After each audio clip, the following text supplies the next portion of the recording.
मोर नाम प्रकाश। आज मु तुमको मोर प्रकृत कहानी कहवाकू जाऊँगी। मु एपरिक शिक्षित नथिली जेउथिपाई मु भल चाकरी पाई पारिथिली। मु मुंबई सहरर एक सिनेमा हॉल रे जगुआली भाବରେ काम करुथिली एवं मु भड़ा नहीं एक कोठरी रे रहुथिली। एक मास परे मु भड़ा देउथिली। होटेल रे खाद्य खाउथिली। एहा घटुथिला किंतु दिने जेतेबेले शो समाप्त हैला एवं समस्ते बाहर को गले मु वाशरूम आड़क गली। मोर ड्यूटी समय मोर कौनसी व्यक्तिगत काम नथिला। मु जानिथिली जे प्रकृतरे जड़े प्रहरींकर काम करबा एक कष्टकर काम। मु जड़े जगुआली भाବରେ काम करुथिबा बेले मु एहा बुझिथिली। मु वाशरूम रु आसुथिबा समय रे पार्किंग पार्श्व देई गेट आड़क जाउथिली जेतेबेले केही जणे कांदुथिबार सुनिली। मु आश्चर्य होई गली। एही शब्दटी कार रो कोण पार्श्वरु आसुथिला। मु कार आड़क दौड़िली एवं देखिबा आरंभ कली। झीटी खराब भाବରେ कांदुथिला। ता कांदिबार शब्द मो कानरे प्रतिध्वनित हेउथिला। से भयभीत थिला। मु तांको बाहर को आसबाकू कहिली। जेतेबेले से मो स्वर शुणिले से चुप होई गले एवं मोर स्वर शुणिबा परे से आहुरी भयभीत हेले। तापरे मु तांको सांत्वना देई कहली, बाहर को आस मैडम, भय कर नाही। मु एठाकार जगुआली। जदि आपणकर कौनसी असुविधा अछि तेबे तुमे मते कुह, मु तुमको साहाय्य करि परिबी। मु जणे खराब व्यक्ति नुहे। जेतेबेले मु सबु कहिली से धीरे धीरे बाहर को आसबाकू चेष्टा कला। से कथबार्ता आरंभ कला। तांको अवस्था भल नथिला। से एठाकू चाहि कहिला, समस्ते जाइछंती, वर्तमान केही एठाकू आसीबे नाही तो।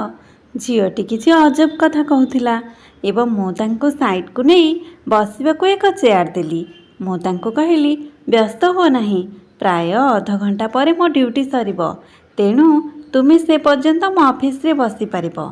तुमे एते भयभीत काहेकि, मते कुह। एठारे थिबा पुलिस निश्चित भाବରେ तुमको साहाय्य करिबो। मो झीटी को बहुत स्नेह रे कहली। से मोर सहानुभूति देखि कांदिला। तापरे मु सेही झील उपरे दया अनुभव कली एवं मु तांका पई पानी बोतल आनिबाकू गली। मु तांको पानी पीबाकू देली। पानी पीबा परे झीटी टिके स्वाभाविक होईगला, किंतु तांका अवस्था अत्यंत अजब लागुथिला, जेमिति से बहुत दौड़िबा परे फेरिछि। तार लंबा केश बिछाड़ी होई जाइथिला। ता मुहरे बहु झाळ बोहिछि। मो पैंट पकेट रू रुमाल बाहर करी झाळ सफा करिबा पई मो रुमाल देली। कहली, तुमर चेहरा बहुत मैला होई जाइछि एवं मोते शांत भाବରେ कुह, तुमे केउठाकू जिबाकू चाहुछ। झीटी कहबा आरंभ कला जे मोर एही दुनिया रे केही नाहंती। मु कहली, केही नाहंती, तेबे तुमे एठाकू किपरि आसिल? से कहिला, मोर भाग्य मते एही स्थान को आनिछि। मु एही सहरर नुहे, मु अन्य सहर रे रहुथिली। मु जणे अनाथ झियो, तेणु मु एक अनाथ आश्रम रे रहुथिली। अनाथ आश्रम रे मते कुहा जाइथिला जे तुमको गोटिए परिवारर जत्न नेबा पई डका जाइछि, तेणु सेमाने मते पठाइबाकू स्थिर कले। मु राजी होइथिली एवं मु खुशी जे मु किछि काम करि परिबी। तेणु सेही परिवार मते मुंबई आनिथिले एवं सेमाने सेमानंकर पिलामानंक जत्न नेबाकू कहिथिले। मु सेमानंक पिलामानंकर जत्न नेउथिली। सेही घरर मालिकाणी बहुत सुंदर एवं दयालु महिला थिले। मालिकाणी सर्वदा मते साहाय्य करिबाकू चाहुथिले एवं मो प्रति मध्य दयालु थिले। मु सेमानंक पिलामानंकर भल जत्न नेउथिली। सेथिपाई मालिकाणी खुशी होई मते बहुत टंका देउथिले। मु एठारे काम करिबार प्राय 2 मास बीती गलाणी।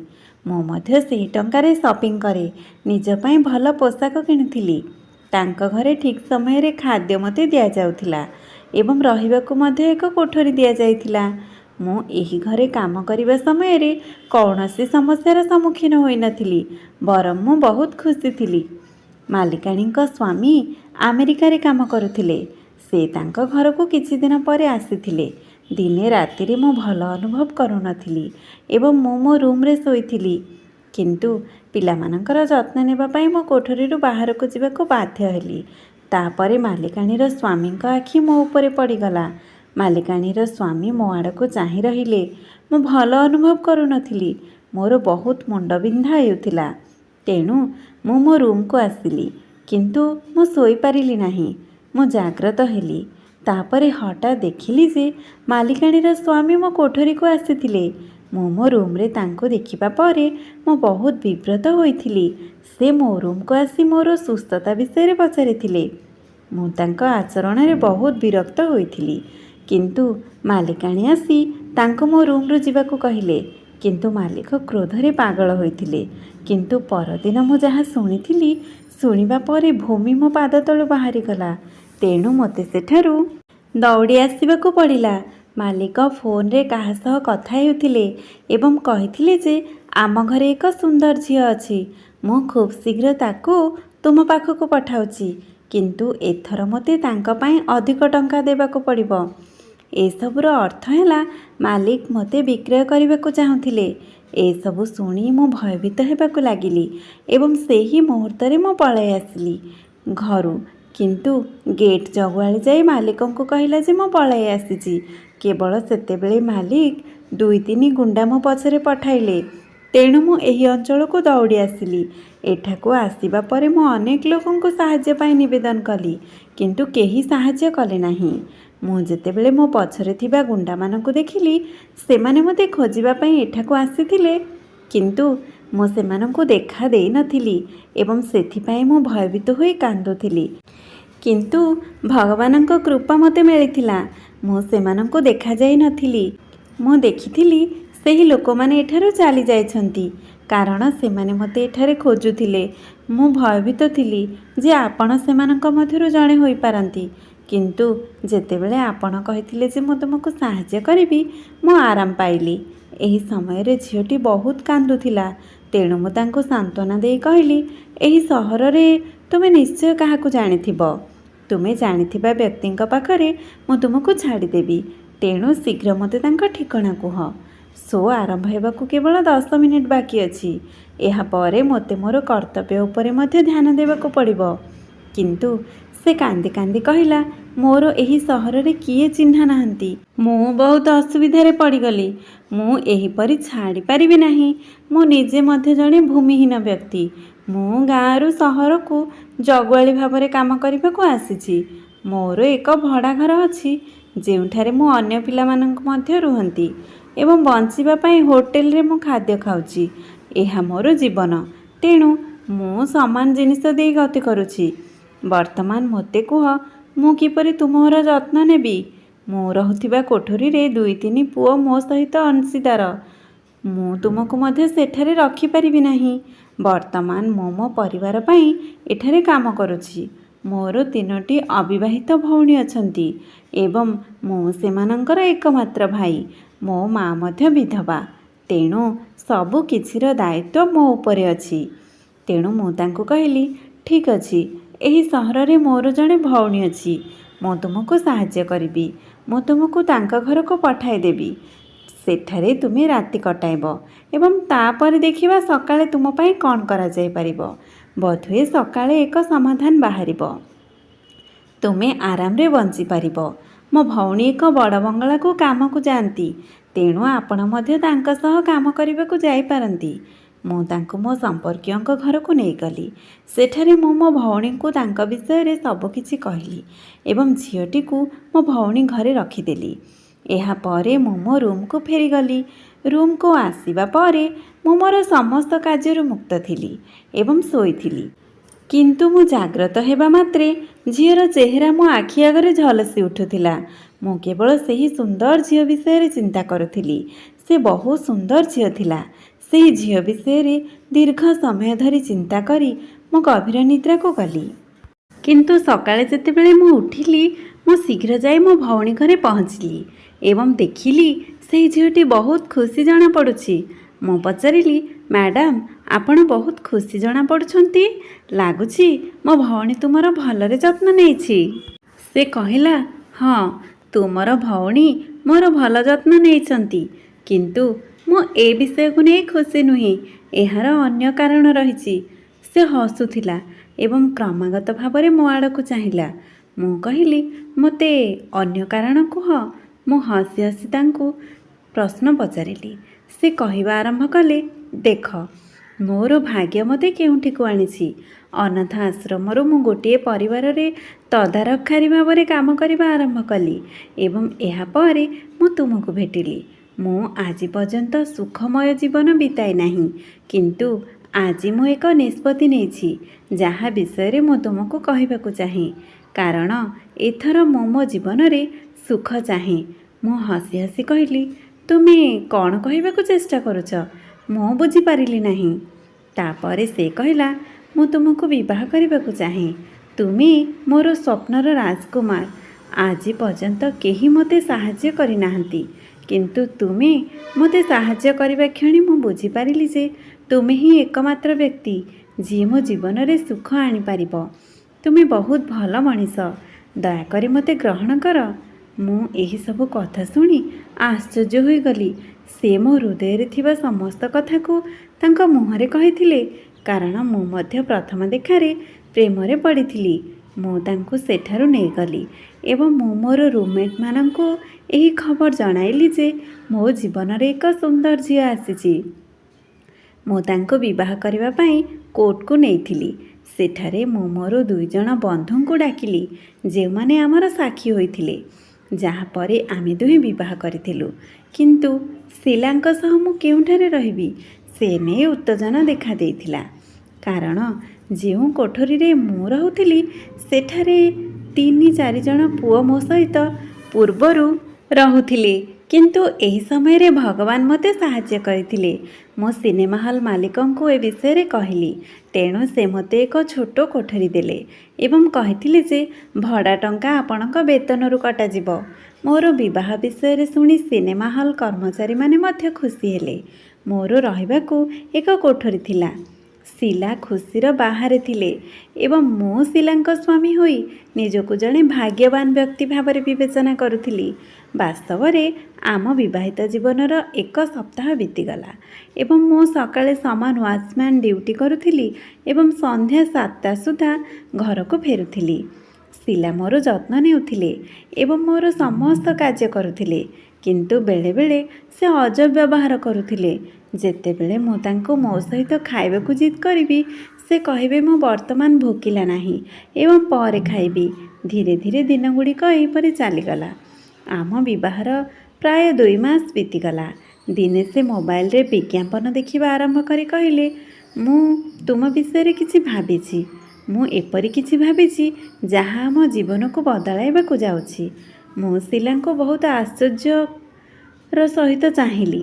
ସେ କହିଲେ, ବିଦେଶରେ ଚାକିରି ପାଇଁ ଏକ ବିଜ୍ଞାପନ ମୁଁ ମୋବାଇଲରୁ ଦେଖୁଥିଲି, ତେଣୁ ମୁଁ ଭାବିଲି ତୁମକୁ ଦେଖାଇବି। ପରଦିନ ସେ ମୋର କିଛି ଗୁରୁତ୍ୱପୂର୍ଣ୍ଣ କାଗଜପତ୍ର ମାଗି ପାସପୋର୍ଟ ଭିସା ପାଇବା ପାଇଁ ମୋତେ ସାଙ୍ଗରେ ନେଇଗଲେ। ମୁଁ ମୋର ଡ୍ୟୁଟିରେ ବିଳମ୍ବ କରୁଥିଲି, ତେଣୁ ମୁଁ ସେ କ'ଣ କରୁଥିଲେ ସେଥିପ୍ରତି ଧ୍ୟାନ ଦେଲି ନାହିଁ। ସେ ମୋ ଅପେକ୍ଷା ଅଧିକ ଶିକ୍ଷିତ ଥିଲେ, ସେଥିପାଇଁ ମୁଁ ଧ୍ୟାନ ଦେଇନଥିଲି। କିନ୍ତୁ ମୋ ପତ୍ନୀ ଦିନେ ମୋତେ କହିଥିଲେ ଯେ ସେ ମୋର ଚାକିରି ବିଷୟରେ ଆମେରିକାର ଜଣେ ଏଜେଣ୍ଟଙ୍କ ସହ କଥା ହୋଇଛନ୍ତି ଏବଂ ସେ ଆମକୁ ପ୍ରତି ମାସରେ 50,000 ଟଙ୍କା ଦେବେ। ଏହା ଶୁଣି ମୁଁ ଖୁସି ହୋଇଗଲି। ମୁଁ ଆମେରିକା ଯିବାକୁ ରାଜି ହୋଇଥିଲି। ଆମେରିକା ଯିବା ପୂର୍ବରୁ ଶିଲା ମୋ ଠାରୁ ଏକ ପ୍ରତିଜ୍ଞା ନେଇଥିଲେ ଯେ ଆମେରିକା ଯିବା ପରେ ତୁମେ ଆଦୌ ପରିବର୍ତ୍ତନ ହେବ ନାହିଁ। ବର୍ତ୍ତମାନ ଆମେ ଆମେରିକା ଯିବା ପାଇଁ ବିମାନ ବନ୍ଦରକୁ ଗଲୁ। ଯେତେବେଳେ ଆମେ ଆମେରିକାରେ ପହଞ୍ଚିଲୁ, ଶିଲାଙ୍କ ଶୈଳୀ ମଧ୍ୟ ବଦଳି ଯାଇଥିଲା। ସେ ବହୁତ ଖୁସି ଏବଂ ଆତ୍ମବିଶ୍ୱାସୀ ଦେଖାଯାଉଥିଲେ। ସେ ମୋତେ ଏକ ବଙ୍ଗଳାକୁ ନେଇଥିଲେ। ତାଙ୍କର ଆତ୍ମବିଶ୍ୱାସ ଆଉ କିଛି କହୁଥିଲା। ଶିଲାଙ୍କୁ ଦେଖି ମୁଁ ବହୁତ ବିବ୍ରତ ହୋଇଥିଲି। ସେ ଆମେରିକା ଆସିବା ମାତ୍ରେ ସେ ଆମେରିକା ପରି ସମାନ ପୋଷାକ ପିନ୍ଧିଥିଲେ। ସେ ମୋତେ କହିଥିଲେ ଯେ ଆମେ ଏହି ବଙ୍ଗଳାରେ ରହିବା। ମୁଁ କିଛି ସମୟ ଶୋଇପଡ଼ିଲି। ମୁଁ ନିଦରୁ ଉଠିବା ପରେ ନିଜକୁ ଏକୁଟିଆ ପାଇଲି। ଘର ଭିତରେ ଶିଲା ନଥିଲେ। ମୁଁ ଏସବୁ ଦେଖି ବହୁତ ଆଶ୍ଚର୍ଯ୍ୟ ହୋଇ ବାହାରକୁ ଆସି ଶିଲାଙ୍କୁ ଅପେକ୍ଷା କରିବାକୁ ଲାଗିଲି। ମୁଁ ଏଠାରେ କିଛି ବିଷୟରେ ଜାଣିନଥିଲି। କିଛି ସମୟ ପରେ ମୁଁ ଦେଖିଲି ଶିଲା ଛୋଟ ପୋଷାକ ପିନ୍ଧିଥିଲେ ଏବଂ ଯେତେବେଳେ ସେ ବଙ୍ଗଳା ଫାଟକ ବାହାରୁ ଆସିଲେ, ସେ ବହୁତ ଖୁସି ଦେଖାଯାଉଥିଲେ। ମୁଁ ମଧ୍ୟ ଫାଟକ ବାହାରେ ଥିଲି। ମୁଁ ସେଠାରେ ଠିଆ ହୋଇଥିଲି। ତାଙ୍କୁ ଦେଖି ଆଶ୍ଚର୍ଯ୍ୟ ହୋଇଗଲି। ମୁଁ ମୋ ଆଖିକୁ ବିଶ୍ୱାସ କରିପାରିଲି ନାହିଁ ଯେ ସେ ଏଠାକୁ ଆସିବା ପରେ କେତେ ବଦଳିଛି। ଶିଲା ଏତେ ଛୋଟ ପୋଷାକ ପିନ୍ଧିଥିବାରୁ ମୁଁ ନିଜକୁ ଲଜ୍ଜିତ ଅନୁଭବ କରୁଥିଲି। ମୁଁ ବଙ୍ଗଳା ଭିତରକୁ ଗଲି ଏବଂ ରାତି ହେତୁ ଖାଦ୍ୟ ଖାଇବା ପରେ ମୁଁ ଶୋଇଗଲି। ରାତିରେ କିନ୍ତୁ ଯେତେବେଳେ ମୁଁ ମଧ୍ୟରାତ୍ରିରେ ଆଖି ଖୋଲିଲି, ଶିଲା ମୋ ମୁଣ୍ଡ ତଳେ ବସିଥିବା ବେଳେ ଏକ ପର୍ସ ବିଛଣା ପାଖରେ ରଖାଯାଇଥିଲା। ମୋ ଆଖି ପର୍ସର ଖୋଲା ଜିପ୍ ଉପରେ ପଡ଼ିବା ମାତ୍ରେ ମୁଁ ମୋର ଆଖିକୁ ବିଶ୍ୱାସ କରିପାରିଲି ନାହିଁ, କାରଣ ସେଥିରେ ବହୁତ ଟଙ୍କା ଥିଲା। ଶିଲା ଅସୁସ୍ଥ ଅନୁଭବ କରୁଥିଲେ। ମୁଁ ତାଙ୍କୁ ପଚାରିଲି, ତୁମର କ'ଣ ହେଲା? ତୁମର ସ୍ୱାସ୍ଥ୍ୟ ଭଲ ଅଛି ତ? କିନ୍ତୁ ମୁଁ କାହିଁକି ଏପରି ଅନୁଭବ କରୁଛି? ଆଗରୁ ମଧ୍ୟ ତୁମେ ଏଠାକୁ ଆସିଛ। ତୁମେ ମୋଠାରୁ କିଛି ଲୁଚାଉଛ। ମୋତେ ସତ କୁହ ଶିଲା। କିନ୍ତୁ ଶିଲା ଚିନ୍ତାରେ ବସିଥିଲେ। ସେ ମୋ ସହ କଥାବାର୍ତ୍ତା କରୁନଥିଲେ। ଯେତେବେଳେ ଶିଲା କିଛି କହିନଥିଲେ, ମୁଁ ମଧ୍ୟ ଶୋଇପଡ଼ିଲି। ଯେତେବେଳେ ମୁଁ ସକାଳୁ ଉଠିଲି, ଦେଖିଲି ଶିଲା ଅସୁସ୍ଥ ଅଛନ୍ତି। ତେଣୁ ମୁଁ ତାଙ୍କୁ ମୋ କୋଳରେ ନେଇ ନିକଟସ୍ଥ ଡାକ୍ତରଖାନାକୁ ଗଲି। ମୁଁ ଏଠାରେ ରାସ୍ତା ଜାଣିନଥିଲି, ତେଣୁ ମୁଁ ନିକଟସ୍ଥରେ ଏକ ଡାକ୍ତରଖାନା ଦେଖିଲି। ତେଣୁ ମୁଁ ଶିଲାଙ୍କୁ ସେଠାକୁ ନେଇଗଲି। ସେଠାରେ ଡାକ୍ତର ଶିଲାଙ୍କୁ ପରୀକ୍ଷା କରିଥିଲେ ଏବଂ କହିଲେ, ଏହି ମ୍ୟାଡ଼ାମ୍ ଡ୍ରଗ୍ସ ନିଅନ୍ତି, ତେଣୁ ଡ୍ରଗ୍ସ ତାଙ୍କ ମୁଣ୍ଡକୁ ଚଢ଼ିଯାଇଛି। ସେଇଥିପାଇଁ ତାଙ୍କର ମୁଣ୍ଡବିନ୍ଧା ଆରମ୍ଭ ହୋଇଛି। ଯେତେବେଳେ ଶିଲା ଆସିଲେ, ମୁଁ ତାଙ୍କୁ ପଚାରିଲି, ତୁମେ ମୋଠାରୁ ଏତେ ବଡ଼ ଜିନିଷ କିପରି ଲୁଚାଇଲ ଯେ ତୁମେ ଡ୍ରଗ୍ସ ନିଅ? ମୁଁ ଯେତେବେଳେ ଶିଲା ଉପରେ ଚିତ୍କାର କରୁଥିଲି, ସେଠାରେ ଥିବା ଡାକ୍ତର ମୋତେ ଅତି ସତର୍କତାର ସହ ଦେଖୁଥିଲେ। ଶିଲାଙ୍କୁ ଡାକ୍ତର ପଚାରିଲେ, ତୁମର କିଛି ଅସୁବିଧା ଅଛି କି? ଶିଲା ଡାକ୍ତରଙ୍କୁ କହିଲେ, ମୋ ସ୍ୱାମୀ ଜଣେ ପାଗଳ, ତେଣୁ ମୁଁ ଚିନ୍ତିତ। ଡାକ୍ତର 2 ୱାର୍ଡ ବାଳକଙ୍କୁ ସଙ୍କେତ ଦେଇଥିଲେ। ସେମାନେ ଆସି ମୋତେ ଉଭୟ ପାର୍ଶ୍ୱରୁ ଧରିଥିଲେ ଏବଂ କିଛି ସମୟ ପରେ ମୁଁ ଆମେରିକାର ମାନସିକ ଆଶ୍ରୟସ୍ଥଳରେ ପହଞ୍ଚିଥିଲି। ଏହା ପରେ ନର୍ଭସ୍ ହେତୁ ମୋ ଅବସ୍ଥା ଅତ୍ୟନ୍ତ ଖରାପ ଥିଲା। ଶିଲାଙ୍କ ଏପରି କାର୍ଯ୍ୟ ଦେଖି ମୁଁ ଆଶ୍ଚର୍ଯ୍ୟ ହୋଇଯାଇଥିଲି। ଶିଲା କ'ଣ କରିଛନ୍ତି ମୁଁ ବୁଝିପାରିଲି ନାହିଁ। ମୁଁ ଲୋକଙ୍କୁ ଆଶ୍ୱାସନା ଦେବାକୁ ଚେଷ୍ଟା କରୁଥିଲି ଯେ ମୁଁ ପାଗଳ ନୁହେଁ, କିନ୍ତୁ ଡାକ୍ତର କହୁଥିଲେ ଯେ ପ୍ରତ୍ୟେକ ପାଗଳ କୁହନ୍ତି ଯେ ମୁଁ ପାଗଳ ନୁହେଁ। ସେହି ପାଗଳ ଲୋକମାନଙ୍କ ମଧ୍ୟରେ ପାଗଳ କୋଠରୀରେ ମୋ ଭଳି ଅନ୍ୟ 3 ଜଣ ସାଧାରଣ ଲୋକ ଉପସ୍ଥିତ ଥିଲେ। ଜଣେ ବ୍ୟକ୍ତି ମୋତେ ଡାକିଲେ ଏବଂ ତୁମର ଅସୁବିଧା କ'ଣ ବୋଲି ପଚାରିଲେ। ତାପରେ ମୁଁ ତାଙ୍କୁ ଶିଲା ବିଷୟରେ ସବୁ କିଛି କହିଲି ଏବଂ ମୁଁ ମଧ୍ୟ କହିଲି ଯେ ମୁଁ ପାଗଳ ନୁହେଁ। ମୋ କଥା ଶୁଣିବା ପରେ ଲୋକଟି ହସିବାକୁ ଲାଗିଲା ଏବଂ କହିଲା, ତୁମର ପତ୍ନୀ ଜଣେ ସାଧାରଣ ଝିଅ ନୁହନ୍ତି। ସେହି ଝିଅଟି ହେଉଛି ଆମେରିକାର ଜଣେ ବଡ଼ ବ୍ୟବସାୟୀଙ୍କ ଝିଅ। ସେ କେବଳ ତୁମକୁ ବ୍ୟବହାର କରିଛନ୍ତି। ସେ କେବଳ ତୁମକୁ ବ୍ୟବହାର କରିନାହାନ୍ତି, ବରଂ ତୁମ ସହିତ ଘଟିଥିବା ସମସ୍ତ ଘଟଣା ମୋ ସହିତ ମଧ୍ୟ ଘଟିଛି।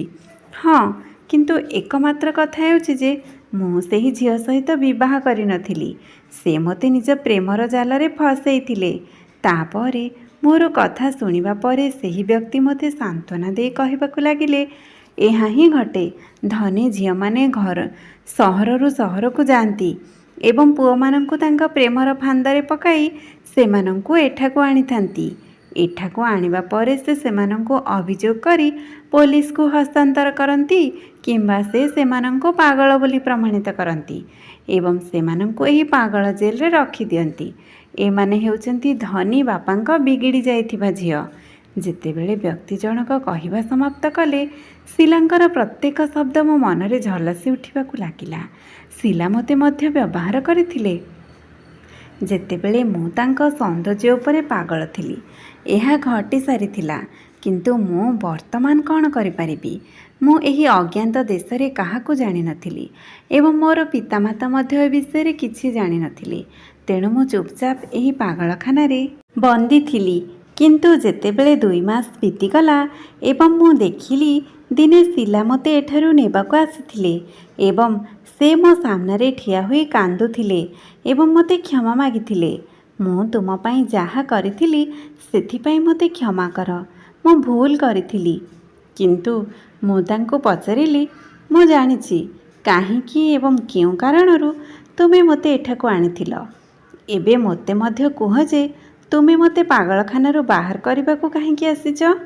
ଶିଲା କହିଛନ୍ତି, ତୁମ ସହିତ ମୁଁ ଭୁଲ କରିଛି। ମୁଁ ମୋର ଭୁଲକୁ ଅନୁଭବ କଲି। ତୁମେ ମୋ ପାଇଁ କେତେ ଯତ୍ନବାନ, ତୁମେ ମୋତେ କେତେ ସାହାଯ୍ୟ କଲ। ମୁଁ ତୁମକୁ ମିଛ କହିଥିଲି, ତଥାପି ତୁମେ ତାହା विश्वास कल ମୁଁ ମୋ ବାପାଙ୍କ ଦ୍ୱାରା ଘରେ ବନ୍ଦୀ ହୋଇଥିଲି ଆଉ ଏପରି କାର୍ଯ୍ୟ ନ କରିବାକୁ। କିନ୍ତୁ ପ୍ରତିଦିନ ମୁଁ ତୁମକୁ ମୋ ସ୍ୱପ୍ନରେ ଦେଖୁଥିଲି ଏବଂ ଦେଖିଲି ଯେ ମୋର ଭୁଲ ହେତୁ ତୁମେ ବହୁ ଦୁଃଖିତ ଅଛ। ତେଣୁ ମୁଁ ମୋ ବାପାଙ୍କୁ ତୁମକୁ ଏଠାରୁ ମୁକ୍ତ କରିବାକୁ କହିଲି।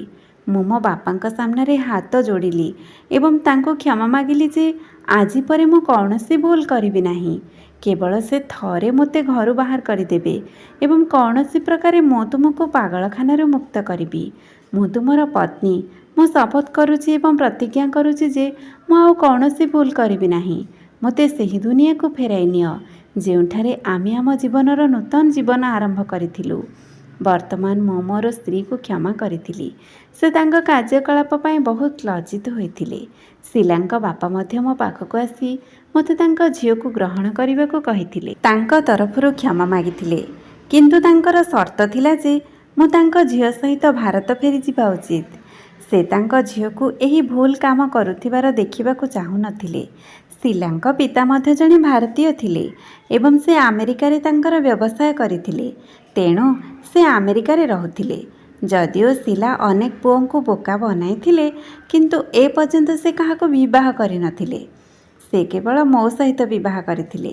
ତେଣୁ ଶିଲାଙ୍କୁ ମୁଁ ବହୁତ ଭଲ ପାଉଥିଲି। ଆମେ ଉଭୟ ସ୍ୱାମୀ ସ୍ତ୍ରୀ ଭାରତକୁ ଫେରିଯାଇ ମୁଁ ଏକ ଘର କିଣିଲି ଏବଂ ଶିଲାଙ୍କ ବାପା ମୋତେ ଏଠାରେ ବ୍ୟବସାୟ କରିବା ପାଇଁ ବହୁତ ଟଙ୍କା ଦେଲେ। ମୋର ଜୀବନ ସମ୍ପୂର୍ଣ୍ଣ ବଦଳିଗଲା ଏବଂ ମୁଁ ଖୁସିରେ ମୋ ନୂଆ ଘରେ ମୋ ଜୀବନ ଅତିବାହିତ କରୁଛି। ମୁଁ ଗାଁରୁ ମୋ ମା' ଏବଂ ଭଉଣୀମାନଙ୍କୁ ଡାକିଲି ଏବଂ ମୋ ଭଉଣୀମାନଙ୍କୁ ଗୋଟିଏ ପରେ ଗୋଟିଏ ସମସ୍ତଙ୍କର ବିବାହ କଲି। ବନ୍ଧୁଗଣ, ମୁଁ ଆଶା କରୁଛି କାହାଣୀଟି ଆପଣମାନଙ୍କୁ ପସନ୍ଦ ଆସିଥିବ। ଯଦି କାହାଣୀଟି ଆପଣମାନଙ୍କୁ ପସନ୍ଦ ଆସିଥିବ ତେବେ ଭିଡ଼ିଓକୁ ଲାଇକ୍ କରନ୍ତୁ ଏବଂ ଯଦି ଆପଣ ଆମ ଚ୍ୟାନେଲରେ ନୂଆ ଅଟନ୍ତି ତେବେ ଆମ ଚ୍ୟାନେଲକୁ ସବସ୍କ୍ରାଇବ୍ କରିନିଅନ୍ତୁ ଏବଂ ହଁ, ପାଖରେ ଥିବା ବେଲ୍ ଆଇକନ୍କୁ ପ୍ରେସ୍ କରନ୍ତୁ ଯାହାଫଳରେ ଆମ ଭିଡ଼ିଓର ନୋଟିଫିକେସନ୍ ପ୍ରଥମେ ଆପଣ ପାଇପାରିବେ। ଧନ୍ୟବାଦ।